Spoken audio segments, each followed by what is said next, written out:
very successful hedge fund and investment company. He's a high-profile billionaire, and lately he has been asking himself questions, including this one: can capital be just? He has an idea that may maybe turn the answer to the question to yes. Please welcome Tudor Jones.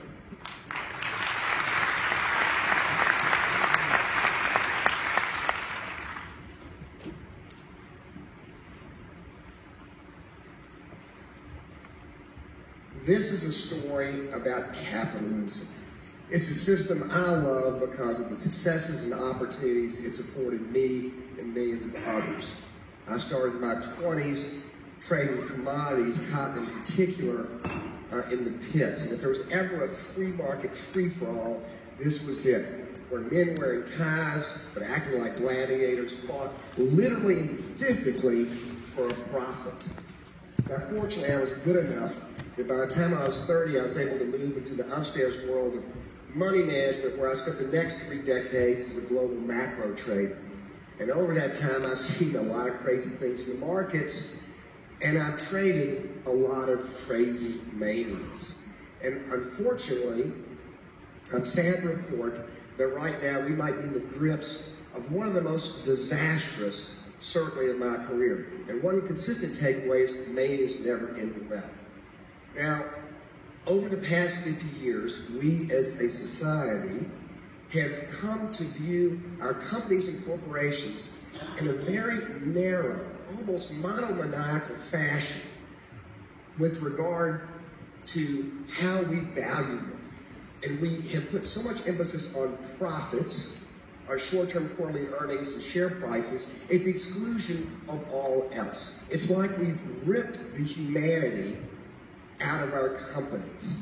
Now, we don't do that, conveniently reduce something to a set of numbers that you can play with like Lego toys. We don't do that in our individual life. We don't treat somebody based on, or value them based on their monthly income or their credit score. We have this double standard when it comes to the way that we value our businesses. And you know what?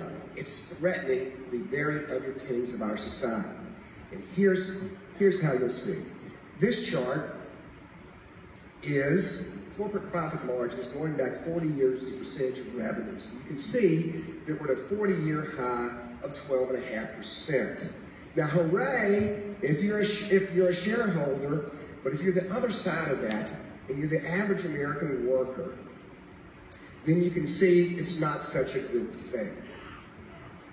Now, increased profit margins does not, or higher profit margins do not increase societal wealth. What they actually do is they exacerbate income inequality. And that's not a good thing.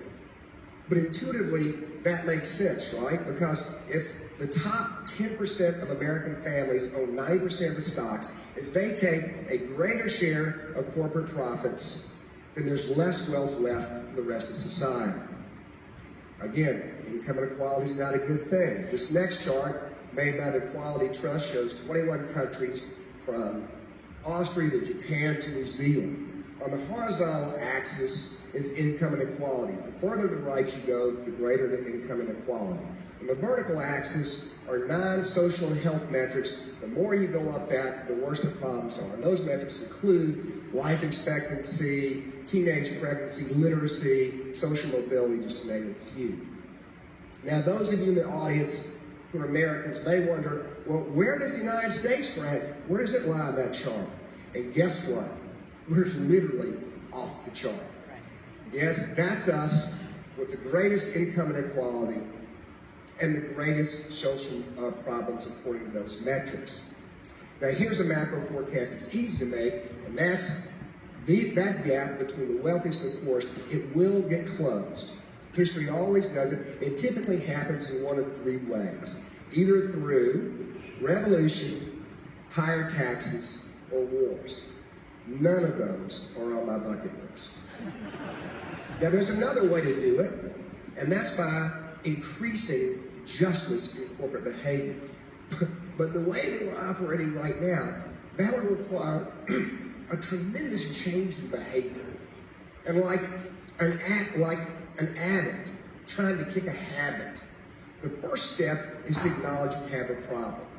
And let me just say, this profits mania that we're on is so deeply entrenched that we don't even realize how we're harming society. Here's a small but startling example of exactly how we're doing that. This chart shows corporate giving as a percentage of profits, not revenues, over the last 30 years. Juxtapose that to the earlier chart of corporate profit margins, and I ask you, does that feel right? Now, in all fairness, when I started writing this, I thought, oh, wow, what is my company? What does Tudor do? And I realized we give 1% of corporate profits to charity every year. And I'm supposed to be a philanthropist. When I realized that, I literally wanted to throw up. But the point is, this mania is so deeply entrenched that well-intentioned people like myself don't even realize that we're a part of it. Now, we're not going to change corporate behavior by simply increasing corporate philanthropy or charitable contributions.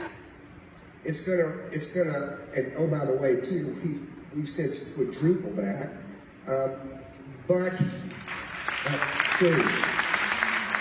But we can do it by driving more just behavior.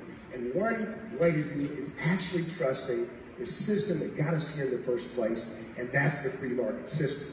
About a year ago, some friends of mine and I started a not-for-profit called Just Capital. Its mission is very simple: to help companies and corporations learn how to operate in a more just fashion by using the public's input to define exactly what the criteria are for just corporate behavior.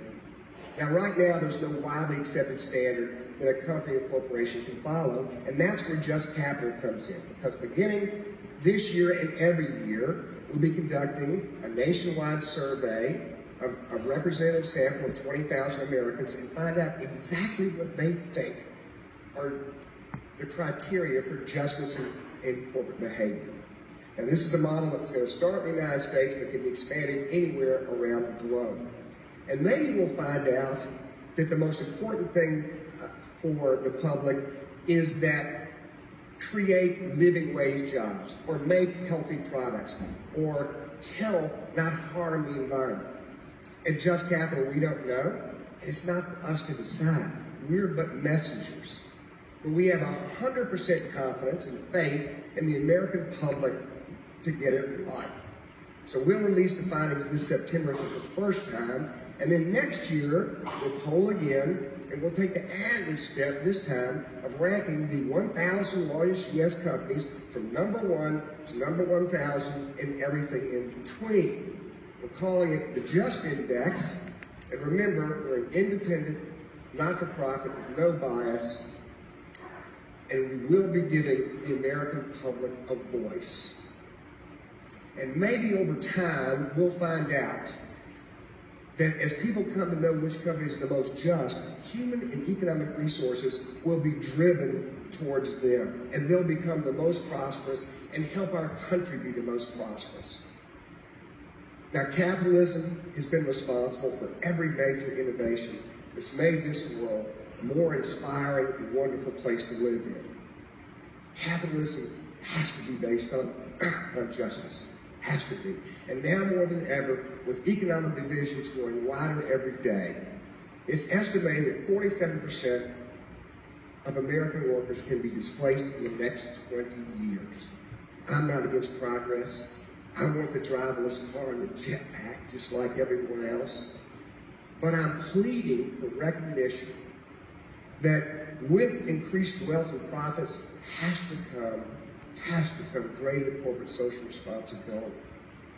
If justice is removed, said Adam Smith, the father of capitalism, the immense fabric of human society must in a moment crumble into atoms.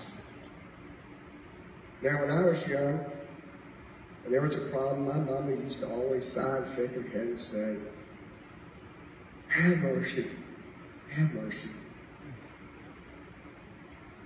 Now's not the time for us, for the rest of us, to show them mercy. The time is now for us to show them fairness. And we can do that, you and I, by starting where we work and the businesses that we operate in. And when we put justice on par with profits, we'll get the most wonderful thing in the whole world. We'll take back our humanity. Thank you.